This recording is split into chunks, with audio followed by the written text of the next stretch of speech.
Bismillahirrahmanirrahim. Assalamualaikum warahmatullahi taala wabarakatuh dan selamat sejahtera. Apa khabar semua anak-anak SMK TPG? Cikgu doakan semoga kamu sentiasa berada dalam keadaan yang sihat untuk mengikuti PDPR pada minggu ini. Terlebih dahulu, cikgu ingin mengucapkan tahniah dan syabas kepada murid-murid yang telah mengikuti PDPR sebelum ini dan juga telah berjaya menyiapkan tugasan yang telah diberikan oleh guru kamu masing-masing. Baik, pada minggu ini, minggu yang ke-8, cikgu akan meneruskan PDP Bahasa Melayu tingkatan 2. Cikgu berharap kamu telah bersedia dengan modul dan juga buku teks Bahasa Melayu tingkatan 2. Kemahiran yang kita akan lihat pada minggu ini ialah kemahiran mendengar, iaitu mendengar dan memahami perkataan, rangkai kata, istilah, ungkapan dan ayat dalam pelbagai ujaran dengan betul dan tepat mengikut konteks. Dan seterusnya aspek tata bahasa pada minggu ini ialah memahami dan menggunakan kata adjektif jarak, panca indera, ukuran dan sifatan dengan betul mengikut konteks. Apakah objektif pembelajaran kita pada minggu ini? Jadi apa yang cikgu harapkan ialah pada akhir pelajaran murid dapat mengenal pasti dan menyenaraikan jenis kata adjektif jarak, panca indera, ukuran dan sifatan dalam bahan. Yang kedua, membina ayat menggunakan kata adjektif jarak, panca indera, ukuran dan sifatan dengan gramatis. Tema pada minggu ini ialah menimba ilmu dengan tajuknya kembara meluaskan pengetahuan. Seperti mana yang cikgu maklumkan tadi, aspek tata bahasa yang kita akan sentuh pada minggu ini ialah kata adjektif. Apakah yang dimaksudkan dengan kata adjektif? Maksudnya, perkataan yang menerangkan sifat atau keadaan sesuatu kata nama atau benda. Cikgu ulang. Perkataan yang menerangkan sifat atau keadaan sesuatu kata nama atau benda. Sebenarnya terdapat 9 jenis kata adjektif, iaitu perasaan, kata adjektif perasaan, jarak, panca indera, cara, bentuk, waktu, ukuran, warna dan sifat atau keadaan. Tetapi untuk minggu ini, cikgu hanya akan sentuh kata adjektif, jenis jarak, ukuran, panca indera dan juga sifatan. Kita lihat satu persatu. Kita lihat apakah yang dimaksudkan dengan kata adjektif jarak. Kata adjektif jarak bermaksud perkataan yang memberi makna konsep ruang antara dua keadaan atau bentuk. Jadi contoh kata adjektif jarak ialah jauh, dekat, hampir, hujung, pertengahan, nyaris, rapat. Kita lihat contoh ayat penggunaan kata adjektif jarak. Yang pertama, rumah yang hendak dituju itu sungguh jauh. Yang kedua, mereka duduk dekat dengan tingkap.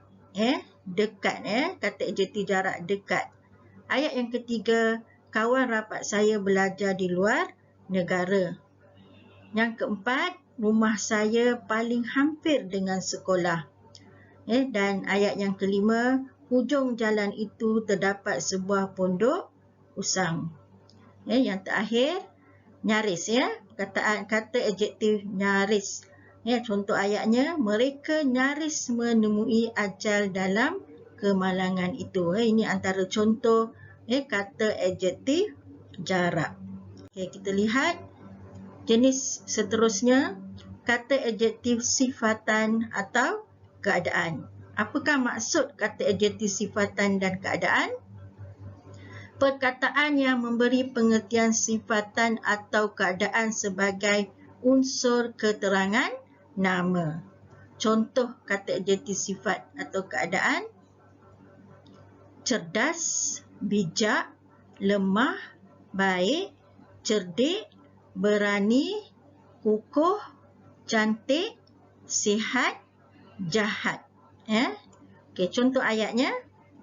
Pertama, budak baik selalu dipuji. Yang kedua, orang itu berniat jahat terhadap lelaki tua yang tinggal di pondok usang itu. Ayat yang ketiga, anak kecil itu amat cerdik. Yang keempat, pegawai tentera itu sungguh berani. Ayat yang kelima, Azrin seorang murid yang sangat bijak. Ini contoh kata adjektif sifatan atau keadaan. Okey, kata adjektif seterusnya ialah kata adjektif ukuran. Maksudnya, jenis perkataan yang membawa pengertian ukuran. Contoh kata adjektif ukuran: panjang, pendek, kecil, besar, tinggi, tebal, nipis, renek, rendah. Contoh ayat kata adjektif ukuran. Pertama, jambatan panjang itu baru disiapkan. Bilik kecil mudah untuk dibersihkan. Bilik kecil, kata adjektif ukurannya kecil. Ayat yang ketiga, ketua pasukan itu tinggi orangnya. Kata adjektif ukurannya ialah tinggi. Ayat yang keempat, anaknya masih belajar di sekolah rendah. Kata adjektif ukurannya ialah rendah. Ayat yang kelima, lukanya dibalut dengan kain nipis. Kata adjektif ukuran nipis. Dan yang terakhir, pokok itu renek kerana kekurangan baja.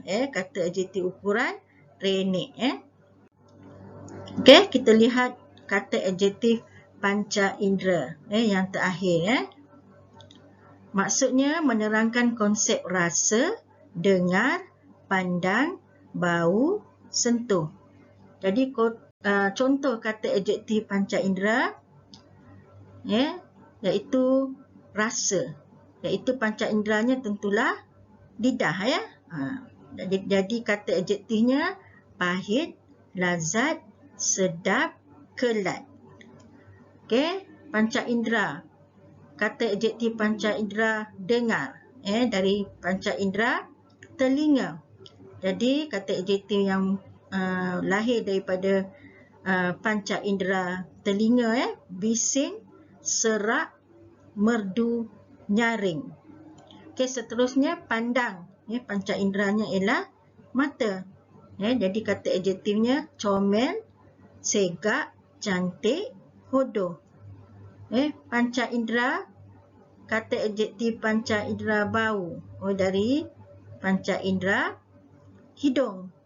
Jadi kata adjektifnya busuk, hapak, hanyir, tengik. Seterusnya sentuh. Sentuh ini ialah panca indera tangan. Jadi kata adjektif yang lahir ialah licin, keras, lembut, kesat. Jadi kita lihat contoh ayat berdasarkan kata adjektif panca indera. Yang pertama, masakan emak saya sangat lazat. Suara penyanyi itu sungguh merdu.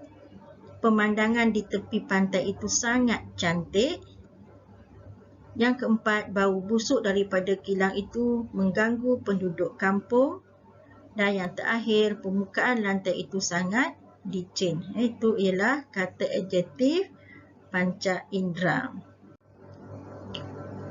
Okey, untuk latihan yang pertama, cikgu ingin kamu kenal pasti kata adjektif jarak, ukuran, sifatan, panca indera dalam bahan. Iaitu bahannya kamu boleh lihat dalam buku teks Bahasa Melayu tingkatan 2 muka surat 20. Ini contohnya. Jadi, kenal pasti kata adjektif yang telah kita bincangkan tadi, sama ada kata adjektif yang terdapat dalam bahan ini adalah kata adjektif jarak, ukuran, sifatan ataupun panca indera. Okey. Contohnya, ni cikgu dah bagi satu contoh. Kamu bahagikan kepada kata adjektif pada 4 jenis ya, jarak, panca indera, ukuran, sifatan atau keadaan. Jadi perkataan kata adjektif yang terdapat dalam bahan tadi kamu analisis dan letakkan jenis yang betul. Contohnya jauh adalah jenis kata adjektif jarak, redup kata adjektif panca indera, ukuran kata adjektif penuh kata adjektif ukuran, baik kata adjektif sifatan. Untuk perkataan-perkataan yang lain kamu selesaikan sehingga habislah dalam berdasarkan bahan yang terdapat dalam buku teks. Okey, seterusnya kita akan lihat penggunaan kata adjektif dalam ayat. Kata adjektif dapat digunakan untuk menyatakan tiga darjah perbandingan. Kata penguat digunakan untuk mengukurkan sesuatu sifat bagi sesuatu perkara. Selalunya kata adjektif ni akan bersama-sama dengan kata penguat, iaitu untuk mengukurkan sesuatu sifat bagi sesuatu perkara. Kemudian kata adjektif yang 3 darjah perbandingan tadi kita boleh lihat untuk perbandingan pertama, darjah biasa. Contohnya, hidup keluarga itu sederhana. Ini adalah darjah perbandingan biasa. Darjah bandingan yang sama, rumah Ali sebesar rumah Ahmad. Maksudnya kata adjektif di sini sebesar adalah bandingan sama. Darjah bandingan beza, rumah Ali lebih besar daripada rumah Ahmad. Okey, darjah penghabisan. Okey, untuk darjah penghabisan, contohnya Ahmad ialah murid tertinggi di kelas 2 amanah. Maksudnya ni paling tinggilah, tertinggi. Ahmad ialah murid tertinggi di kelas 2 amanah. Okey, yang kedua, pemandangan di tepi pantai itu cantik sekali. Rumah Ahmad sangat besar. Baju yang dijahit oleh Salma sangat kemas sekali. Maksudnya dalam ayat tu ada darjah penghabisan. Paling, sangat, sekali. Itu menunjukkan darjah penghabisan. Okey, kita lihat ada beberapa kesalahan umum yang berlaku dalam penggunaan kata adjektif. Okey, yang pertama, kata adjektif yang menerima imbuhan ter dan kata penguat paling tidak perlu diikuti penggunaan perkataan sekali. Kata adjektif yang menerima imbuhan ter, tertinggi tadi contoh, dan kata penguat paling tidak perlu diikuti penggunaan perkataan sekali. Contoh, paling tercantik sekali. Salah. Sebab ada ter di situ. Jadi kita akan lihat di sini tercantik sekali. Jadi yang betulnya paling cantik. Sebab dah ada paling di situ. Tak boleh sebab ter tadi darjah perbandingan yang paling tinggi. Sekali pun tak boleh. Jadi yang betulnya paling cantik. Okey, contoh seterusnya, tercantik sekali. Tak boleh. Ter dengan sekali tak boleh. Berada dalam satu ayat. Ataupun bersama-sama dengan kata penguat. Tercantik sekali. Yang betulnya tercantik. Teramat cantik sekali. Cantik sekali. Paling cantik sekali. Yang betulnya ialah teramat cantik. Maksudnya ter, paling, sekali tidak boleh hadir bersama-sama dalam ayat yang mempunyai kata adjektif. Okey, kesalahan seterusnya, kata penguat paling tidak boleh digunakan bersama dengan perkataan amat, sangat dan sungguh.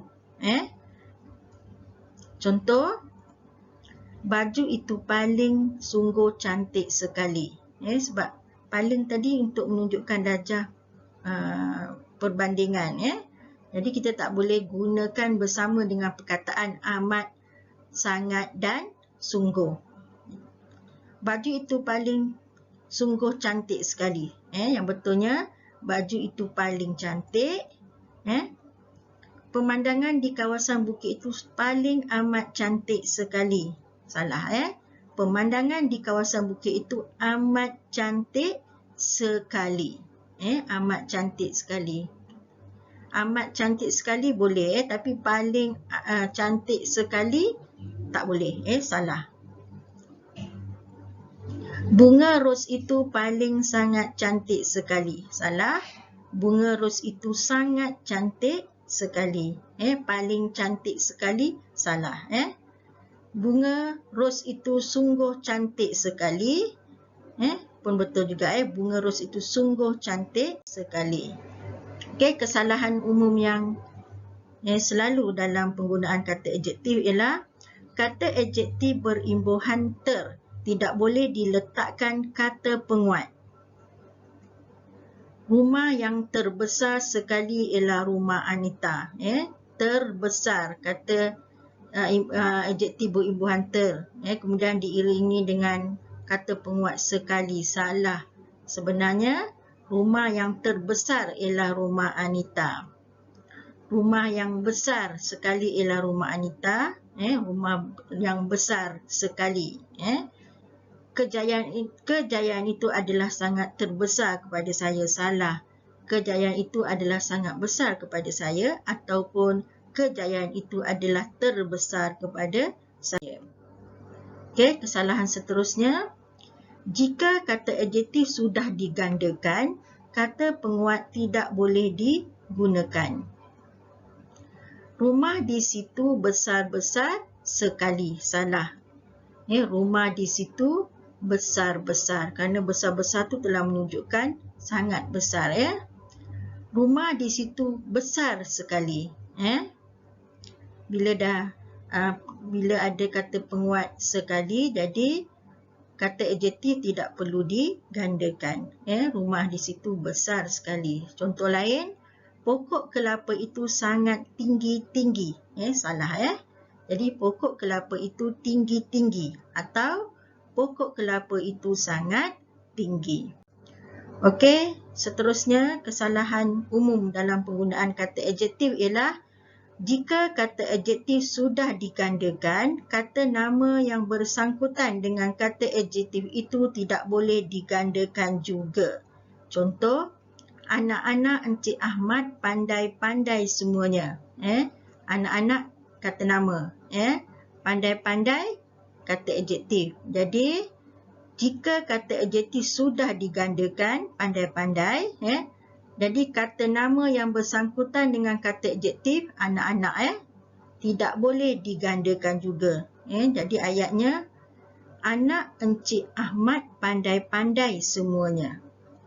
Ataupun, anak-anak Encik Ahmad pandai semuanya. Salah satu saja yang boleh digandakan.